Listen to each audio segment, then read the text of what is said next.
what Israel have said ultimately is that they want to destroy Hamas, which also is a mission verb, to kill, also damage an enemy force that it is rendered useless. That is to strip away really the combat capability of Hamas. I don't think they can clear.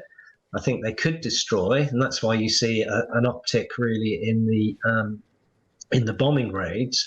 The difficulty, I think, for them really is at the moment, it would be probably a tactic of Hamas to just bide their time and hide away and let the Israelis come in if they were to do a whole-scale ground invasion and then have a longer-term insurgency. That is the longer-term problem for the Israelis if they want to do that, because, of course, one of the things they've also said is that they want a governing entity at the end. Now, what the end will be, none of us really know, but I don't think they're going to go or deter themselves from that notion of destroying Hamas's military capability after what happened on the 7th of October. Tell us what your thoughts about this new phase of the war. A lot of people from Gaza describing last night as completely unprecedented. The scale of the bombardment has said that it's never been felt before. Yeah, I think they are expanding their ground operations. They're not saying it's a full-scale invasion. So we're not quite sure at the moment if this is continued what we would call intelligence preparation of the battlefield to gain further insights into either the Hamas positions or locations of hostages, or whether this is operational preparation of the battlefield, that is making sure that routes are clear for when they do a full-scale invasion.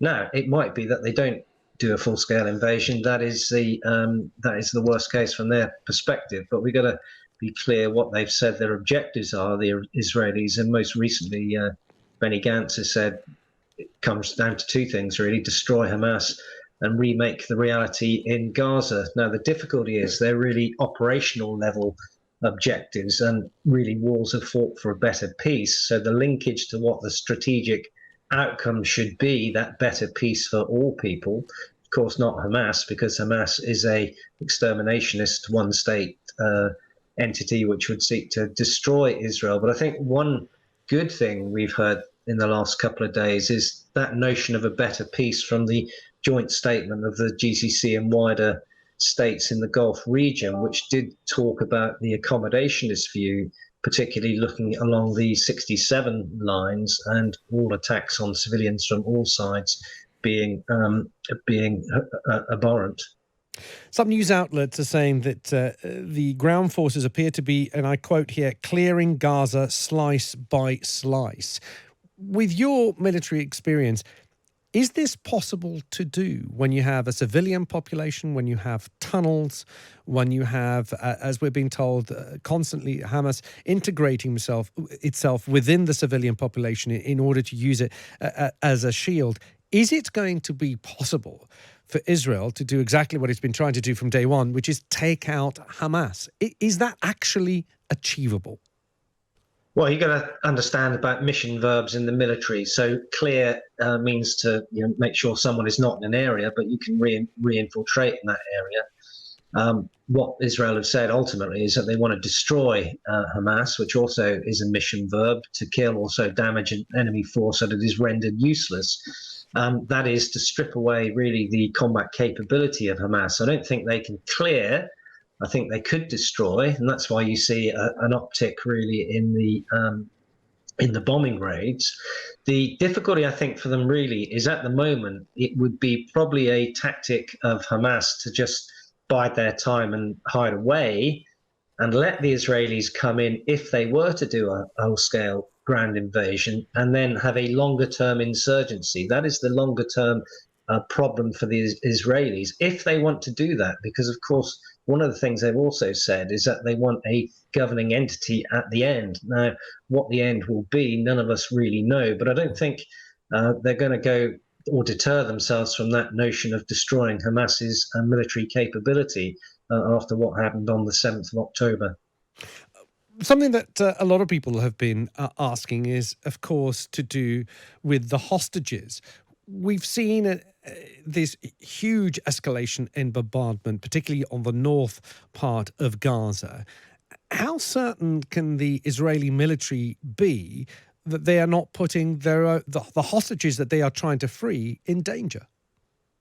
Well, they can't. And that's, again, one of the problems. And I think also when we look at freedoms and constraints, which is what we do when we do our mission analysis of anything, I think one of the constraints that the Israelis have had is how they look at the hostage situation. I think the second one is this fear of escalation. The third one, which we've sort of touched on, is who do you get to govern in the end? And the fourth one, which we've also seen, is their sort of commitment to follow international humanitarian law, but the difficulty of that in the way that Hamas position their forces. So, for example, Article 34 of Protocol 1 to the Geneva Convention says that taking hostages is a war crime, for example.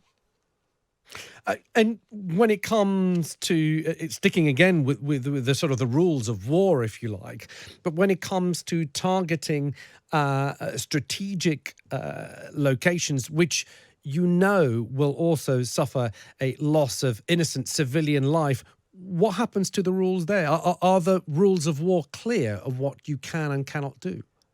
Well, those two are, again, under Geneva Convention Article 28 and 58, you shouldn't have civilians in those areas, and the presence of civilians may not be used to render certain points or areas immune from military ops. Now, what Israel has said in its 2020 operational concept for victory, was that they would use proportionality and distinction allied to military necessity. That is the difficulty, because if you've had these people put in the way by Hamas, then you have that wisdom of Solomon thing about what is right and what is wrong, what is moral and what is ethical in those situations.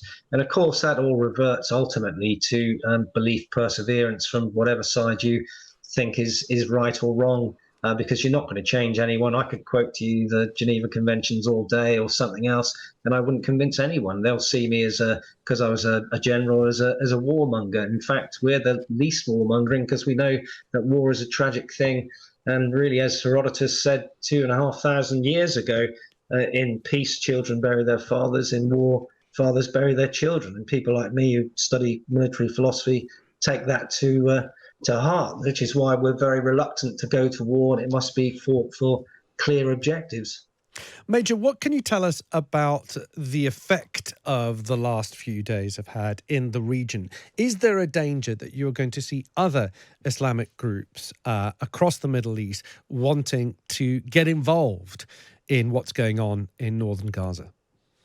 Well, I think we need to look at worst case, most likely case, best case. The worst case, of course, is if there is a all-out ground invasion, then the potential for the Houthis to get involved from Yemen, and you could argue they already did in terms of the attempted ballistic missile strikes on the 19th of October, which were destroyed by the USS Carney, or Hezbollah, which almost certainly would get involved to some degree if there was a recognized large-scale ground invasion, or the real worst case, if Iran were to get involved, and activated some of its Shia militias from across sort of the Syria region. There's a Pakistani Shia group there.